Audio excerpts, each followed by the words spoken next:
ಬೆಳಗಿನ ಶುಭೋದಯಗಳು. ವೇದಿಕೆಯ ಮೇಲೆ ಆಸೀನರಾಗಿರ್ತಕ್ಕಂಥ ಒಕ್ಕಲಿಗರ ಸಂಘದ ಅಧ್ಯಕ್ಷರೇ, ಕಾರ್ಯದರ್ಶಿಗಳೇ, ಪದಾಧಿಕಾರಿಗಳೇ ಹಾಗೂ ಒಕ್ಕಲಿಗರ ಸಂಘದ ಎಲ್ಲ ಮುಖಂಡರುಗಳೇ, ಮಹಿಳಾ ಮಣಿಗಳೇ, ತಾಲೂಕು ಮಟ್ಟದ ಅಧಿಕಾರಿಗಳೇ, ಮಾಧ್ಯಮ ಮಿತ್ರರೇ, ಎಲ್ಲರಿಗೂ ಕೂಡ ಕೆಂಪೇಗೌಡ ಜಯಂತಿಯ ಶುಭಾಶಯಗಳನ್ನು ಕೋರ್ತಾ ಇದ್ದೀನಿ. ಸರ್ಕಾರದ ವತಿಯಿಂದ ವರ್ಷಕ್ಕೆ ನಾವು 32 ಜಯಂತಿಗಳನ್ನು ನಾವು ಆಚರಣೆ ಮಾಡ್ತಾ ಇದ್ದೀವಿ.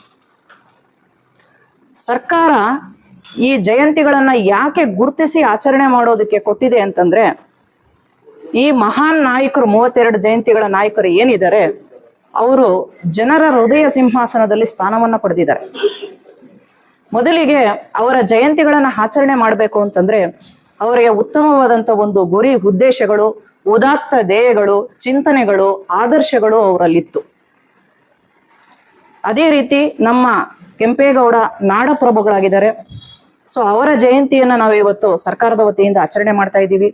ತಾವೆಲ್ಲರೂ ಕೂಡ ಇಷ್ಟೊತ್ತು ಕೆಂಪೇಗೌಡರ ಒಂದು ಜನನದಿಂದ ಹಿಡಿದು ಅವರ ಮರಣದವರೆಗೂ ಇರತಕ್ಕಂಥ ಎಲ್ಲ ಸಾಧನೆಗಳನ್ನ ಒಬ್ಬೊಬ್ಬರು ಕೂಡ ಒಂದೊಂದು ರೀತಿಯಲ್ಲಿ ತಮ್ಮದೇ ಆದ ಒಂದು ರೀತಿಯಲ್ಲಿ ಅದನ್ನ ಅನಾವರಣಗೊಳಿಸಿದ್ದೀರಾ.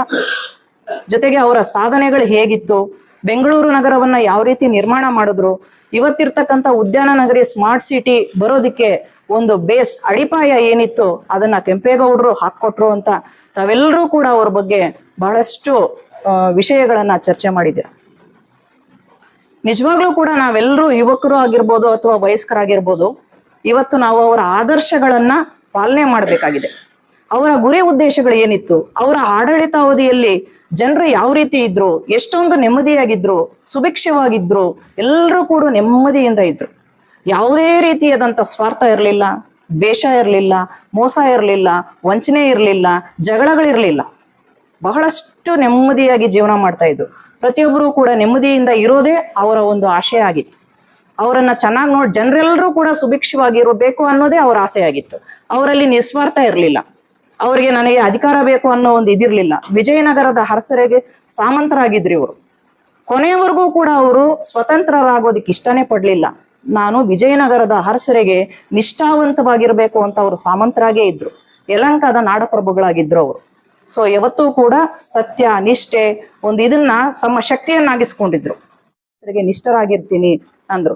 ನಮ್ಮ ಒಂದು ಬೆಂಗಳೂರಲ್ಲಿ ಅವರು ಫಸ್ಟ್ ಒಂದು ನವನಗರ ನಿರ್ಮಾಣ ಮಾಡಬೇಕಾದಾಗ ಬರ್ತಾರೆ. ಆಗ್ಲೂ ಕೂಡ ವಿಜಯನಗರದ ಅರಸರಾದಂಥ ಅಚ್ಯುತರಾಯ ಅವರನ್ನ ಹೋಗಿ ಕೇಳ್ಕೊಂಡು, ನಾನು ಈ ರೀತಿ ಒಂದು ನವನಗರವನ್ನ ನಿರ್ಮಾಣ ಮಾಡಬೇಕು ಅಂತಿದ್ದೀನಿ, ನೀವು ಕೂಡ ನನ್ನ ಜೊತೆ ಬನ್ನಿ ಅಂತ ಕರ್ಕೊಂಡು ಬರ್ತಾರೆ. ಆ ರೀತಿ ಅಂದ್ರೆ ದೊಡ್ಡವರಿಗೆ ಅಷ್ಟು ರೀತಿ ಗೌರವ ಕೊಡ್ತಾ ಇದ್ರು ಅಂತ. ಸೊ ಅವರಲ್ಲಿ ಒಂದು ಒಳ್ಳೆ ಉತ್ತಮವಾದಂಥ ಒಂದು ಗುರಿ ಉದ್ದೇಶಗಳು ಇದ್ದಿದ್ರಿಂದ ಸೊ ಸರ್ಕಾರ ಕೂಡ ಇಂಥ ನಾಯಕರನ್ನ ಗುರುತಿಸಿ, ಸೊ ಇವರ ಒಂದು ಆಶಯಗಳೇನಿದೆ ಅದೆಲ್ಲರಿಗೂ ಕೂಡ ಜನರಿಗೆ ಪ್ರಚಾರ ಆಗಬೇಕು. ಜನರು ಕೂಡ ಅವರ ಆದರ್ಶಗಳ ಹಾದಿಯಲ್ಲಿ ನಡೆದ್ರೆ ಒಂದು ಕಲ್ಯಾಣ ರಾಜ್ಯ ನಿರ್ಮಾಣ ಮಾಡಬಹುದು ಅನ್ನೋದು ಸರ್ಕಾರದ ಒಂದು ಉದ್ದೇಶ. ಸೊ ತಾವೆಲ್ಲರೂ ಕೂಡ ಕೆಂಪೇಗೌಡರ ಬಗ್ಗೆ ಹೇಳಿದ್ದೀರಾ. ಬಹಳಷ್ಟು ವಿಷಯಗಳನ್ನ ತಾವು ಕೂಡ ತಿಳ್ಕೊಂಡಿರ್ತೀರಾ ಈಗಾಗಲೇ. ಸೊ ಹಾಗಾಗಿ ನಾನು ಕೆಂಪೇಗೌಡರ ಒಂದು ಚರಿತ್ರೆಯನ್ನ ಸಂಕ್ಷಿಪ್ತವಾಗಿ ಹೇಳಿದ್ದೀನಿ, ಮತ್ತೆ ಅವರ ಆದರ್ಶ ಏನಿತ್ತು ಅನ್ನೋದನ್ನ ನಾನು ನಿಮ್ಮ ಮುಂದೆ ಹೇಳಿದ್ದೀನಿ.